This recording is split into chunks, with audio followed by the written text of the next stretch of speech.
with joy that we welcome you to Advent Hope Animation, a ministry dedicated to bringing the Advent message to life through the power of animation. Through the inspired writings of Ellen White, we seek to share the visions, counsels, and warnings given by the Lord to prepare His people for the soon return of our Saviour.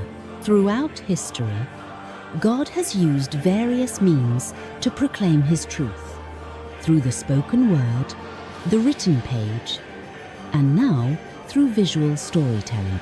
If your heart is stirred to grow in faith and understanding, we invite you to subscribe and join us on this sacred journey.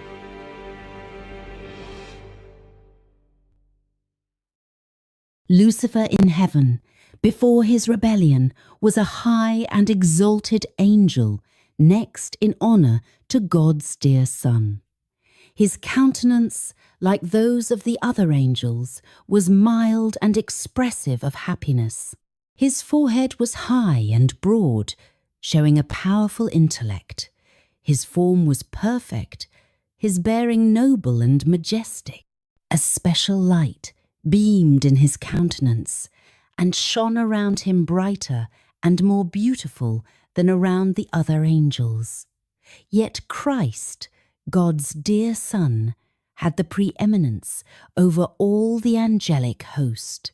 He was one with the Father before the angels were created. Lucifer was envious of Christ and gradually assumed command, which devolved on Christ alone. The great Creator assembled the heavenly host, that he might in the presence of all the angels confer special honour upon his Son. The Son was seated on the throne with the Father, and the heavenly throng of holy angels was gathered around them. The Father then made known that it was ordained by himself that Christ his Son should be equal with himself, so that wherever was the presence of his Son, it was as his own presence. The word of the Son was to be obeyed as readily as the word of the Father. His Son he had invested with authority to command the heavenly host.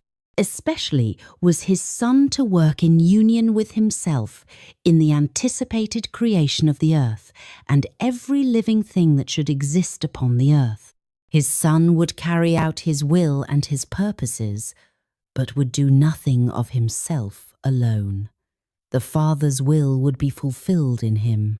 Lucifer was envious and jealous of Jesus Christ. Yet when all the angels bowed to Jesus to acknowledge his supremacy and high authority and rightful rule, he bowed with them. But his heart was filled with envy and hatred. Christ had been taken into the special counsel of God in regard to his plans, while Lucifer was unacquainted with them. He did not understand, neither was he permitted to know, the purposes of God. But Christ was acknowledged sovereign of heaven, his power and authority to be the same as that of God himself. Lucifer thought that he was himself a favourite in heaven among the angels. He had been highly exalted, but this did not call forth from him gratitude and praise to his Creator. He aspired to the height of God himself. He gloried in his loftiness. He knew that he was honoured by the angels. He had a special mission to execute. He had been near the great Creator, and the ceaseless beams of glorious light enshrouding the eternal God had shone especially upon him. He thought how angels had obeyed his command with pleasurable alacrity. Were not his garments light and beautiful? Why should Christ thus be honoured before himself? He left the immediate presence of the Father, dissatisfied and filled with envy against Jesus Christ. Concealing his real purposes, he assembled the angelic host. He introduced his subject, which was himself. As one aggrieved, he related the preference God had given Jesus to the neglect of himself. He told them that henceforth all the sweet liberty the angels had enjoyed was at an end. For had not a ruler been appointed over them, to whom they from henceforth must yield servile honour? He stated to them that he had called them together to assure them that he no longer would submit to this invasion of his rights and theirs, that never would he again bow down to Christ, that he would take the honour upon himself which should have been conferred upon him, and would be the commander of all who would submit to follow him and obey his voice. There was contention among the angels. Lucifer and his sympathizers were striving to reform the government of God. They were discontented and unhappy because they could not look into his unsearchable wisdom and ascertain his purposes in exalting his Son and endowing him with such unlimited power and command. They rebelled against the authority of the Son. Angels that were loyal and true sought to reconcile this mighty rebellious angel to the will of his Creator. They justified the act of God in conferring honour upon Christ, and with forcible reasoning sought to convince Lucifer that no less honour was his now than before the Father had proclaimed the honour which he had conferred upon his Son. They clearly set forth that Christ was the Son of God, existing with him before the angels were created, and that he had ever stood at the right hand of God, and his mild, loving authority had not heretofore been questioned, and that he had given no commands but what it was joy for the heavenly host to execute. They urged that Christ's receiving special honour from the Father, in the presence of the angels, did not detract from the honour that Lucifer had heretofore received. The angels wept. They anxiously sought to move him to renounce his wicked design and yield submission to their Creator. For all had heretofore been peace and harmony, and what could occasion this dissenting, rebellious voice? Lucifer refused to listen, and then he turned from the loyal and true angels, denouncing them as slaves. These angels, true to God, stood in amazement as they saw that Lucifer was successful in his effort to incite rebellion. He promised them a new and better government than they then had, in which all would be freedom. Great numbers signified their purpose to accept him as their leader and chief commander. As he saw his advances were met with success, he flattered himself that he should yet have all the angels on his side, and that he would be equal with God himself, and his voice of authority would be heard in commanding the entire host of heaven. Again, the loyal angels warned him and assured him what must be the consequences if he persisted, that he who could create the angels could by his power overturn all their authority and in some signal manner punish their audacity and terrible rebellion. To think that an angel should resist the law of God, which was as sacred as himself! They warned the rebellious to close their ears to Lucifer's deceptive reasonings, and advised him and all who had been affected by him to go to God and confess their wrong for even admitting a thought of questioning his authority. Many of Lucifer's sympathizers were inclined to heed the counsel of the loyal angels and repent of their dissatisfaction and be again received to the confidence of the Father and his dear Son. The mighty revolter then declared that he was acquainted with God's law, and if he should submit to servile obedience, his honour would be taken from him. No more would he be entrusted with his exalted mission. He told them that himself, and they also had now gone too far to go back, and he would brave the consequences, for to bow in servile worship to the Son of God he never would, that God would not forgive, and now they must assert their liberty and gain, by force, the position and authority which was not willingly accorded to them. Thus it was that Lucifer, the light-bearer, the sharer of God's glory, the attendant of his throne, by transgression became Satan, the adversary. The loyal angels hastened speedily to the Son of God and acquainted him with what was taking place among the angels. They found the Father in conference with his beloved Son to determine the means by which, for the best good of the loyal angels, the assumed authority of Satan could be forever put down. The great God could at once have hurled this arch-deceiver from heaven, but this was not his purpose. He would give the rebellious an equal chance to measure strength and might with his own Son and his loyal angel.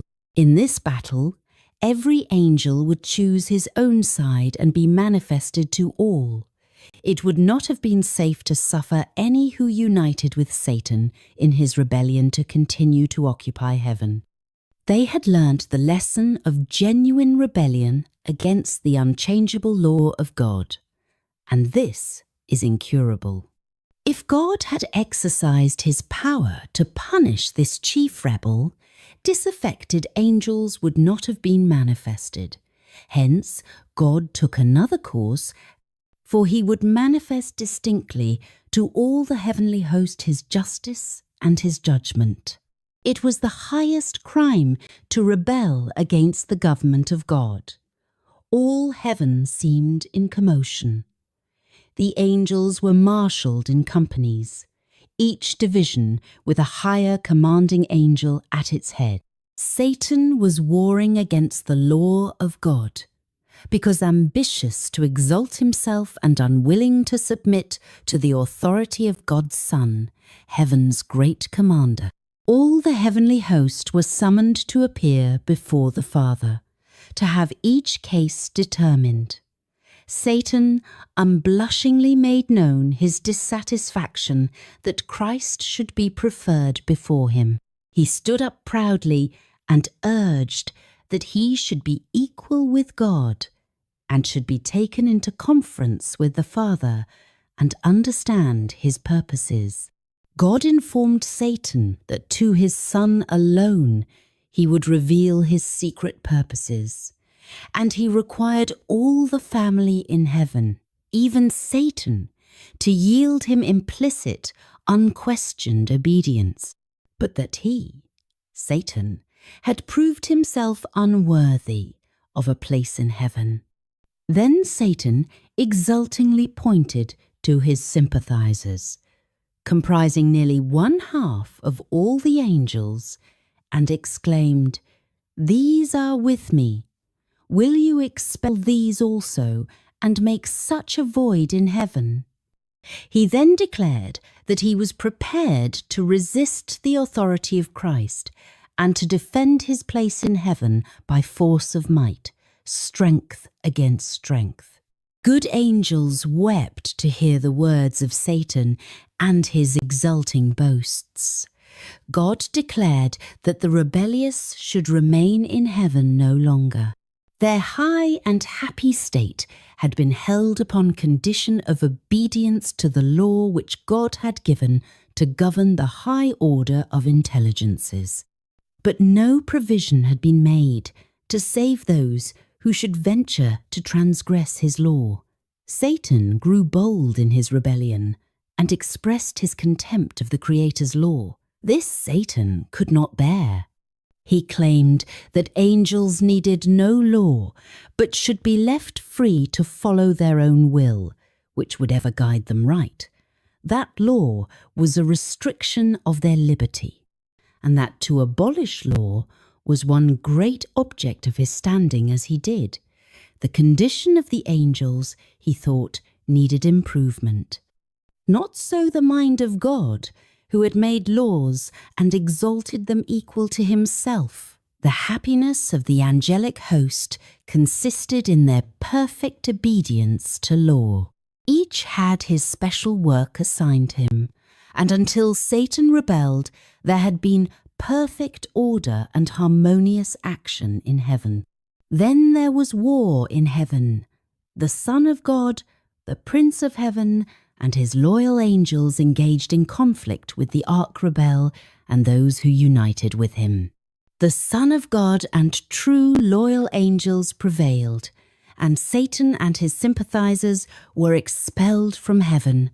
All the heavenly host acknowledged and adored the God of justice. Not a taint of rebellion was left in heaven. All was again peaceful and harmonious as before. Angels in heaven mourned the fate of those who had been their companions in happiness and bliss. Their loss was felt in heaven. The Father consulted his Son in regard to at once carrying out their purpose to make man to inhabit the earth. He would place man upon probation to test his loyalty before he could be rendered eternally secure. If he endured the test wherewith God saw fit to prove him, he should eventually be equal with the angels. He was to have the favour of God, and he was to converse with angels, and they with him. He did not see fit to place them beneath the power